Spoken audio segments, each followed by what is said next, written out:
This is The Scoop for Wednesday. I'm Sean Canan with the WMNF News headlines. Attorneys for death row inmate Richard Barry Randolph went to the Florida Supreme Court yesterday as they seek to halt his scheduled November 20th execution. Randolph's attorneys appealed a circuit judge's ruling that rejected their arguments.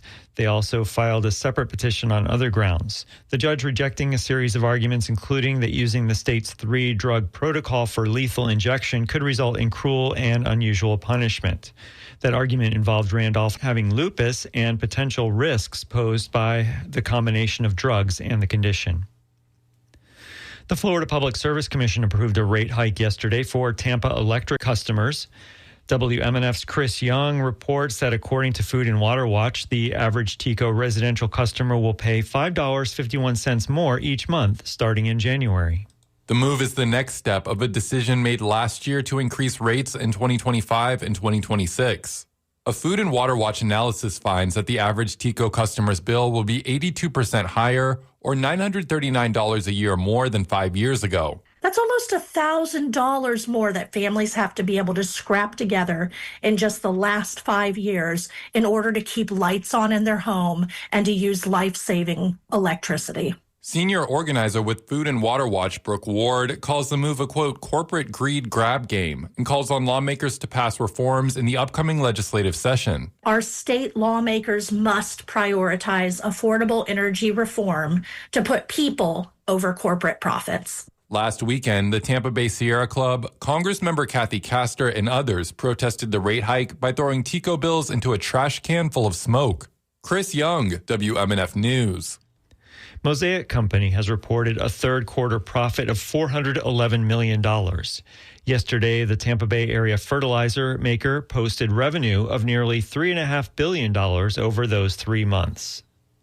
Disability rights advocates are challenging a new state law allowing pregnant women to use parking spaces reserved for people with disabilities.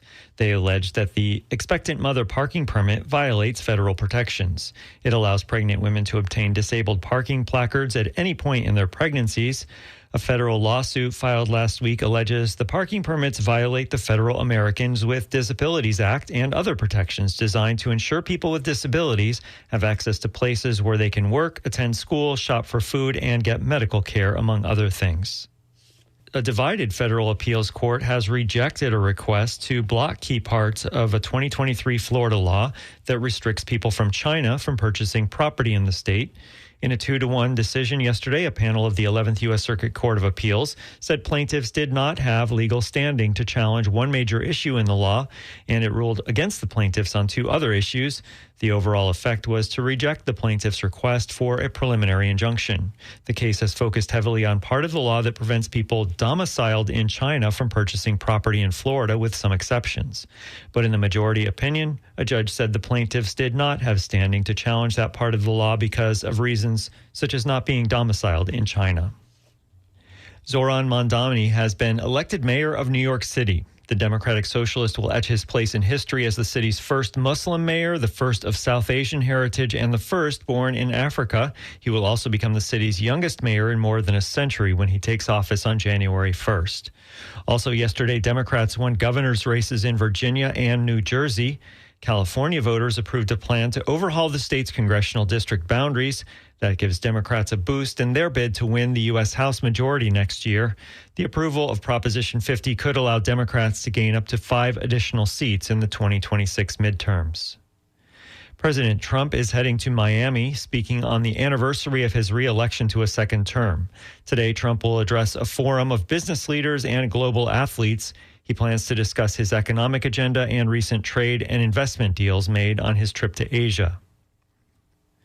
It'll be mostly sunny and warm today, highs in the mid-80s. Tonight, partly cloudy, overnight lows in the mid-60s. Tomorrow, mostly cloudy and warm, highs in the mid-80s, but expect a major cold front next Monday to bring temperatures into the 40s. I'm Sean Canan with the WMNF News headlines.